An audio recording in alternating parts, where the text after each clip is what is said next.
اللہ تبارک و تعالیٰ نے آگے ارشاد فرمایا حضرت آدم کی پیدائش کا واقعہ. کچھ مفسرین نے لکھا اللہ نے مشورہ کیا تھا فرشتوں سے، وَإِذْ قَالَ رَبُّكَ لِلْمَلَائِكَةِ إِنِّي جَاعِلٌ فِي الْأَرْضِ خَلِيفَةً. لیکن کچھ مفسرین کہتے ہیں کہ اللہ کو ضرورت نہیں فرشتوں سے مشورہ کرنے کی. اللہ نے فرشتوں سے مشورہ نہیں کیا، بلکہ رب نے انہیں آگاہ فرمایا تھا کہ میں لگا ہوں زمین پہ اپنا نائب بنانے، میں خلافت دینے لگا ہوں زمین پہ. اب یہ تو دینے والی کی مرضی ہے نا اس نے کس کو دینی ہے، یہ تو دینے والے کی مرضی ہے نا اس نے. تو کچھ لوگ کہتے ہیں کہ دینے والے سے زیادہ ہمیں پتہ ہے. تو فرشتوں کو بھی یہ اجتہادی خطا ہو گئی، کہنے لگے یا اللہ اسے نہ بنانا، یہ فساد کرے گا، یہ خون ریزیاں کرے گا. تو اللہ نے فرمایا جو میں جانتا ہوں وہ تم. اللہ اکبر. امام راضی فرماتے جب رمضان آتا ہے تو اللہ فرشتوں سے کہتا ہے ذرا یہ کھول کے دروازے دیکھو نا یہ زمین پہ کیا کر رہے ہیں. تم تو کہتے تھے فساد کریں گے اور یہ سارے تراویحاں پڑھ رہے ہیں. تم تو گویا کہتے تھے فساد کریں گے اور یہ تو دیکھو گویا رمضان کے روزے رکھ رہے ہیں، یہ تو میری یاد میں نکلے ہوئے ہیں. تم کچھ کہتے تھے اور دیکھو میں نے تمہیں کہا تھا نا جو میں جانتا ہوں وہ تم. اللہ نے پھر حضرت آدم علیہ السلام کو تمام زمانے کے علوم عطا کیے، علم سکھا لیا. تو فرشتوں سے کہا تم بھی ان چیزوں کے نام بتاؤ، تو وہ بتا سکے نہیں. اللہ نے فرمایا اب اس طرح کرو آدم کو سجدہ کرو. سب نے سجدہ کیا سوائے وہ. کہنے لگا یا اللہ صرف تجھے ہی کرنا ہے، کرنا بھی صرف اللہ کو چاہیے، پر رب کے آگے بھی جھکنا چاہیے، اور جس کے سامنے رب جھکائے نا وہاں بھی. اور یہ جو عاجزی ہے نا، یہ جو جھکنا ہے یہ علم کے آگے ہے. ہماری مصیبت یہ ہے کہ ہم علم کے آگے بھی گردن جھکانے کو تیار نہیں ہوتے، وہاں بھی ہم خود عالم فاضل بن جاتے. تو فرمایا کہ سب سے کہا سجدہ کرو، سب نے سجدہ کیا سوائے ابلیس کے. تو پھر ہوا کیا وَكَانَ مِنَ الْكَافِرِينَ، وہ کافروں میں سے ہو گیا. پھر اللہ نے حضرت آدم کو اور جناب حوا کو نا مقام دے دیا جنت میں رہنے کے لیے، اور کہا سارا کچھ کھانا، درخت کے قریب نہ جانا. ابھی آپ کسی سے کہہ دیں تھوڑا سا کہ پیچھے نہ دیکھنا، یعنی اگر میری سمجھ لیں ادب کی وجہ سے کوئی 1.5-2 منٹ یا 6 منٹ نہیں بھی نہ دیکھے گا تو سوچے گا ضرور کہ پتہ نہیں اب پیچھے کیا ہے، مصیبت کیا ہے. یعنی آپ کہہ کے دیکھ لیں کسی کو پیچھے نہ دیکھنا. فطرت ہے نا انسان کی، وہ جستجو کرتا ہے، کہا اس درخت کے پاس نہ جانا. تو حضرت حوا سلام اللہ علیہ کہتے ہیں دل میں خیال رہتا تھا کہ آخر ہے کیا درخت کے پاس. یہی انسان کا عقیدہ توحید ہے کہ جہاں سے رب منع کر دے وہاں وہ منع ہو جائے. اور یہ ان کی خطا نہیں تھی، یہ اللہ کی حکمت تھی، چونکہ رب نے تو پہلے کہہ دیا تھا بنایا ہی زمین کے لیے، تو یہ تو سارا کچھ ہونا تھا تو زمین پہ آنا تھا نا. تو حضرت حوا اور جناب آدم کے پاس شیطان آیا، اب اس کو نکال تو دیا تھا پر ابھی اس کا جنت میں آنا جانا بند نہیں ہوا تھا، یہ بھی اللہ کی حکمت تھی. تو وہ کہنے لگا تمہیں پتہ ہے بعد میں مر جاؤ گے. تو حضرت حوا کہنے لگی کیا موت بھی آئے گی؟ کہاں، اس کی تکلیف بھی بڑی ہوگی، تو پھر بچیں گے کیسے؟ تو کہنے لگے پھل کھا لو اس درخت کا. تو بچنے کے لیے پھل کھایا تھا. جس طرح لوگ آج بہت سارے کام بچنے کے لیے کرتے ہیں پر بچ سکتے، بچنے کے لیے پھل کھایا. تو اللہ نے فرمایا زمین پہ چلے جاؤ. تو حضرت آدم زمین پہ آئے، پھر کئی 100 سال روتے رہے. فَتَلَقَّى آدَمُ مِن رَبِّهِ کَلِمَاتٍ، تو پھر اللہ نے خود ہی جناب آدم کو کچھ کلمے سکھائے. علامہ اسماعیل حقی فرماتے ہیں وہ کلمے یہ تھے کہ حضرت آدم نے میرے نبی کا وسیلہ پیش کیا، اللہ کریم نے جناب آدم کی دعا کو مقبول فرما لیا. پھر آگے بنی اسرائیل کا ذکر آ جاتا ہے. اللہ تعالیٰ نے بنی اسرائیل، آج آپ اسی قوم کو یہودی کہتے ہیں، ان کو اللہ نے اس زمانے میں فضیلت عطا کی تھی بہت زیادہ. تو عرب کے اندر جب نبی پاک علیہ السلام نے اعلان نبوت کیا تو کچھ لوگوں نے یہ کہہ دیا کہ اگر یہ یہودی کلمہ پڑھ لیں گے تو ہم بھی پڑھ لیں گے. تو پھر اللہ نے انہیں یاد کرایا کہ تم اصل میں کیا ہو، تمہیں کلمہ پڑھنا چاہیے. تو اہل یہود کا تذکرہ کرتے کرتے رب کریم نے ایک بات یہ بھی ارشاد فرمائی کہ تم لوگوں کو تو کہتے رہے ہو کہ وہ نبی آنے والے ہیں، وہ نبی آنے والے ہیں، اور جب آ گئے ہیں تو ماننے کو تیار نہیں ہو. تو فرمایا تأمرون الناس بالبر وَتَنْسَوْنَ أَنفُسَكُمْ وَأَنْتُمْ تَتْلُونَ الْكِتَابَ، لوگوں کو بھلائی کا حکم دیتے ہو اور اپنے آپ کو بھول جاتے ہو. أَفَلَا تَعْقِلُونَ، تمہیں عقل نہیں؟ پھر اللہ نے انہیں یہ بھی یاد کرایا کہ یاد کرو وہ زمانہ کہ جب فرعون نے خواب دیکھ لیا تھا کہ کوئی بچہ اس کی سلطنت کو تباہ کرے گا تو پھر اس نے تمہارے بچوں کو ذبح کرانا شروع کیا اور تمہاری بیٹیوں کو چھوڑتا تھا. فرمایا یہ بھی تو تم نے دیکھا, میں نے تمہیں پھر تم سے کہا جہاد کرو قوم عمالقہ کے خلاف, تو مقام طیہ میں جا کے یہ لوگ کہنے لگے ہم سے جہاد نہیں ہوتا. اللہ نے انہیں ایک میدان میں قید کر دیا. بڑی دلچسپ بات, قید تو لوگ ہوتے ہیں نا چار دیواری میں, تو اللہ نے بنی اسرائیل والوں کو جب انہوں نے کہا ہم جہاد نہیں کریں گے تو اللہ نے میدان میں قید کر دیا. میدان میں, یہ یاد رکھیں, جب انسان اللہ کی نافرمانی کرتا ہے تو اسے ایسی قید ملتی ہے جس کا اس نے تصور بھی نہیں کیا ہوتا. ایک میدان ہے مقام طیہ, قید ہو گئے. سارا دن سفر کرتے تھے, سارا دن, تو رات کو تھک کے سوتے تھے, صبح اٹھتے تھے نا جب, تو وہیں ہوتے تھے جہاں کل صبح چلے تھے. تو رب جب کسی کو قیدی بناتا ہے تو اسے زنجیروں کی سلاخوں کی ضرورت ہے. دعا فرمائے اللہ تبارک و تعالی غموں سے نجات عطا فرمائے. یہ دعا فرمائے, ایسی قید دیتا ہے کہ جس سے پھر چھٹکارا ہو سکتا. تو بنی اسرائیل کا بہت زیادہ تذکرہ اس بارے میں اللہ تبارک و تعالی نے پھر بیان کیا, اور پھر کہا کہ انہیں جو حکم دیا جاتا تھا یہ اس کی سرتابی کرتے تھے. پھر اللہ نے ان پر ذلت نازل کر دی اور یہ ہمیشہ اس کا شکار رہے. قوم سبت کا ذکر فرمایا اللہ نے. ہفتے والے دن کچھ لوگ نافرمانی کرتے تھے. ہمارے بھی ہیلے بہانے ہیں نا آج کل کاروبار میں. تو اسی سپارے کی آیت نمبر 65 کے اندر اللہ تعالیٰ نے حضرت داؤد کی قوم کا ذکر کیا کہ اللہ نے انہیں حکم دیا تھا کہ ہفتے والے دن مچھلیاں نہیں پکڑنی. تو وہ کہتے تھے چلو ہاتھ لگا کے نہیں پکڑنی, ہاتھ لگا کے. وہ ہمارے لوگ ہیلے بہانے تلاش کر لیتے ہیں نا. وہ بڑے جناب انشورنس والا آ گیا, اب وہ بینک والا آ گیا, وہ فلانے صاحب آ گئے, وہ تروڑ مروڑ کے کہانیاں باتیں, اور پھر ہمیں بھی رستے مل جاتے ہیں بچنے کے. مفتی صاحب نے کہہ دیا تھا, ایک مولانا سے میں نے ان کو کہا ہفتے والے دن مچھلیاں نہیں پکڑنے کا. نہیں پکڑتے, چھوٹے چھوٹے حوض بنا لیے. تو مچھلیاں زیادہ آتی تھی اس دن, یہ بھی اللہ کی قدرت تھی. نماز کے وقت گاہک زیادہ آتے ہیں, یہ اس کی قدرت ہوتی ہے.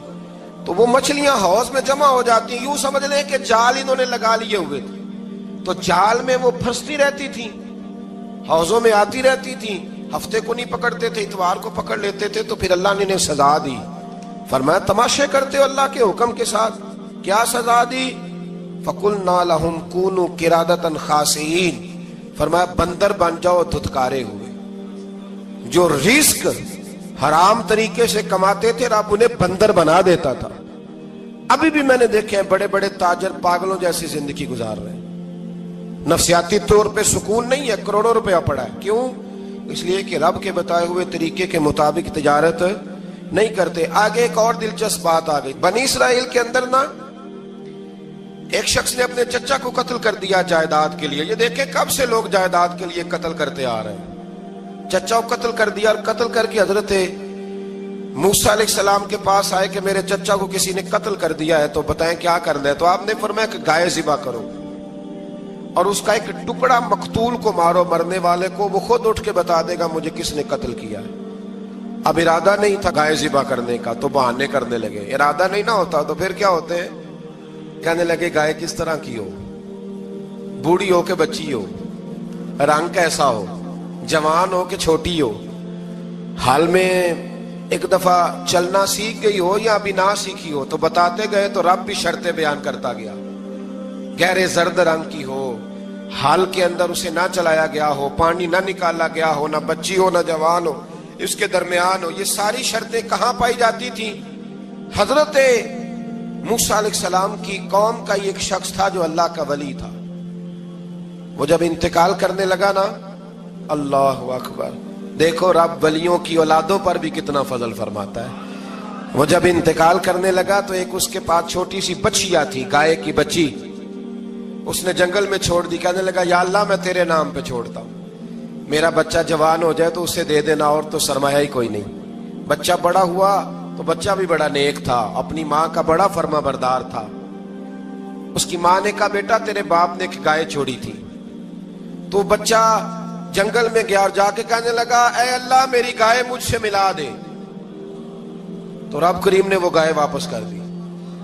وہ گائے گھر لے آیا, اب وہ کہنے لگا اما بیچ دوں, تو اما کہنے لگی بیٹا میرے پوچھے بغیر نہ بیچنا. کئی دفعہ گاہک لگے پر اس نے کہا جب تک میری اما نہ کہے گی میں بیچوں گا.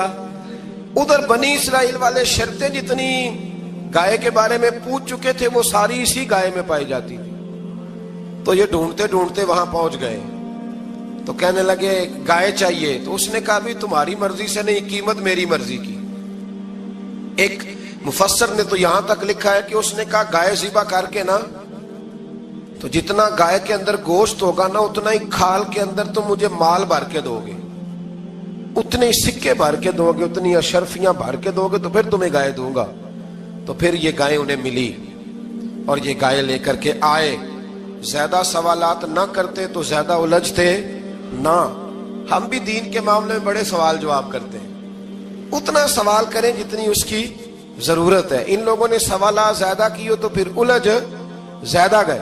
تو میرے بھائی اس کا ذکر بھی اللہ تبارک و تعالیٰ نے پہلے پارے کے اندر بیان فرمایا. پھر اللہ کریم نے فرمایا کہ کچھ ایسے لوگ بھی ہیں یہودیوں میں سے جن کا دعویٰ ہو گیا ہے کہ ہم اللہ کے بڑے پیارے ہیں. فرمایا یہ صرف ان کے منہ کی باتیں ہیں, یہ تو قیامت میں پتہ چلے گا نا کہ اللہ کا پیار کس کے ساتھ زیادہ ہے.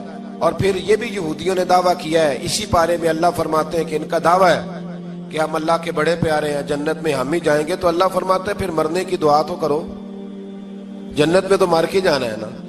لیکن رب فرماتے ہیں یہ کبھی مرنے کی دعا نہیں کریں گے, اس لیے کہ انہیں پتہ ہے کہ ہم نے آخرت کے لیے کیا بھیجا. لے جی پہلا حکم آ گیا یا ایھا الذین آمنوا کہہ کے پہلی آیت قرآن پاک کی پہلے سپارے میں پہلی آیت جس میں اللہ نے کہا یا ایھا الذین آمنوا. تو پہلا حکم آمنوا کہہ کے آیت نمبر 104 میں جو اللہ نے حکم دیا ہے نا وہ نبی پاک کی تعظیم کا حکم ہے. پہلا حکم ہی اللہ نے حضور کی عزت اور ناموس کا ارشاد فرمایا. پہلا اس ترتیب کے لحاظ سے وہ ہوا یہ کہ جب نبی پاک کو بات ارشاد کرتے تو صحابہ کرام اٹھ کے عرض کرتے رائینا یا رسول اللہ, حضور سمجھ نہیں آئی ذرا رعایت کر دے. تو یہودیوں کی عبرانی زبان کے اندر نہ ذرا کھینچ کے پڑھتے تھے رائینا, تو اس کا معنی بنتا تھا معاذ اللہ اے ہمارے چرواہے. بکریاں چرانے والے کو بھی وہ رائینا کہتے تھے. تو جب صحابہ یہ کہنے لگے تو اللہ نے منع ہی کر دیا. فرمایا میرے محبوب کے غلاموں اس لفظ کے پیچھے چھپ کے, اس لفظ کے پیچھے چھپ کے لوگ میرے نبی کی بے ادبی کر جاتے ہیں. تو جس لفظ کا کوئی ایک معنی بے ادبی والا بنتا ہو وہ لفظ بھی میرے نبی کے لیے نہ کہو. لفظ وہ والے کہو جس میں کوئی بے ادبی کا معنی نکلے نہ. یہاں لوگوں نے بڑے بڑے لفظ نہیں بول دیے پھر کہتے میرا مطلب یہ تھا, میرا مطلب وہ تھا. تو تو نے وہ لفظ بولا کیوں جس کا کوئی غلط مطلب بھی نکل سکتا تھا. اللہ نے فرمایا یا ایھا الذین آمنوا لا تقولوا رائینا, اے ایمان والو رائینا کہو ہی نہ. تو یا اللہ کیا کہیں؟ فرمایا وقولوا انظرنا, تم کہو یا رسول اللہ ایک نظر فرمائیے. انداز دیکھیے انظرنا ایک نظر. تو ہمارے بزرگ تو پہلے ہی بڑے پیار والوں نے کہہ دیا یا رسول اللہ انظر حالنا. کہتے کہاں سے لاتے ہو جملے؟ میں نے کہا اللہ کی کتاب سے. یا رسول اللہ انظر حالنا یا حبیب اللہ اسمع قالا. تو تم کہو انظرنا, محبوب نظر کرم کرے, واسمعوا, اور کیا ضرورت ہے دوبارہ پوچھنے کی؟ اللہ کہتا ہے پہلے ہی دھیان سے سنا کرو, پہلے ہی واسمعوا, پہلے ہی احتیاط سے سنو. وللکافرین عذاب علیم, اور کافروں کے لیے دردناک عذاب ہے. لے جی اسی پارے میں اللہ تبارک و تعالیٰ نے پھر اہل یہود کا ذکر کیا. تو یہود کہنے لگے کہ ہم حضرت ابراہیم کے ماننے والے ہیں. تو اللہ کریم نے وہ بھی ذکر کیا کہ میں نے تو ابراہیم کو آزمایا ہے. وَإِذِ ابْتَلَىٰ إِبْرَاهِيمَ رَبُّهُ بِكَلِمَاتٍ فَأَتَمَّهُنَّ, ہم نے ابراہیم کو کچھ چیزوں سے آزمایا ہے, وہ ہماری آزمائش پہ پورے اترے. قَالَ إِنِّي جَاعِلُكَ لِلنَّاسِ إِمَامًا, تو پھر ہم نے انہیں کہا کہ ہم آپ کو پوری دنیا کا امام بنائیں گے. وہ آزمائش کیا تھی؟ آگ میں جانا بھی آزمائش, بیٹے کا نہ ہونا بھی آزمائش, بیٹا ہوا تو پھر اسے وادی غیر ذی زرع ان میں چھوڑ کے آنا بھی آزمائش, بڑا ہوا تو پھر ذبح کرنا بھی آزمائش. فرمایا جہاں جہاں آزمایا ہے نا ابراہیم ہماری آزمائش میں پورے اترے. فرمایا تو مفت میں حضرت ابراہیم کی اولاد بنتے ہو اور ان کا نام لیتے ہو اور ان کے ساتھ اپنا تعلق بناتے ہو, دیکھو تو صحیح وہ کتنی آزمائشوں سے گزرے. تو اس کا بھی اللہ نے اسی میں ذکر فرمایا. اور پھر وہ بات کرتے تھے حضرت